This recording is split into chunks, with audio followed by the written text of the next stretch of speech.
Kwa hakika yaliyosemwa na wanasiasa wetu yalitosha, lakini wametaka nasi mashekhe tuseme kidogo tabarukan. Nakumbuka maneno ya haraka haraka, maneno ya hekima, maneno ya nasaha kwa bwana harusi.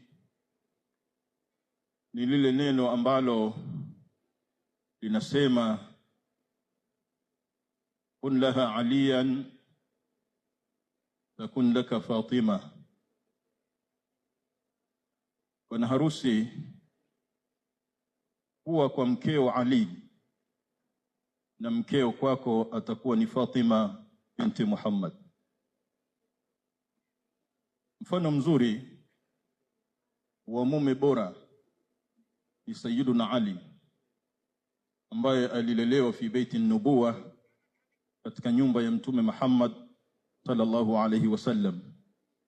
Wasukiwa Ali kwa mkeo, mkeo atakuwa ni Fatima. Mwisho nimpongeze shekhi wangu, rafiki yangu Sheikh Yusuf Kidago, pamoja na shekhi wangu rafiki yangu Sheikh Samir kwa kuunganisha familia hizi. Wametuonyesha mfano bora. Nilikuwa namwambia pale Sheikh Walidi, kitachofuata ni mimi na wewe,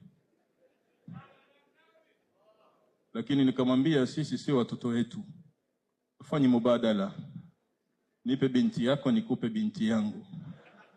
Kwa hiyo tunajiandaa na Walidi, tutawaalika. Wallahu waliyu tawfiq. Wassalamu alaykum wa rahmatullahi wa barakatuh. Asante Dr.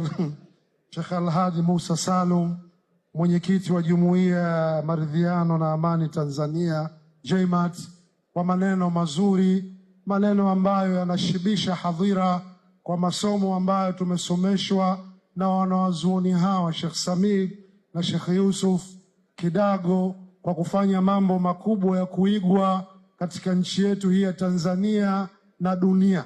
Kwa hiyo mashekhe wale wamefuatilia, na sisi muendeleze wa kheri huu uendelee.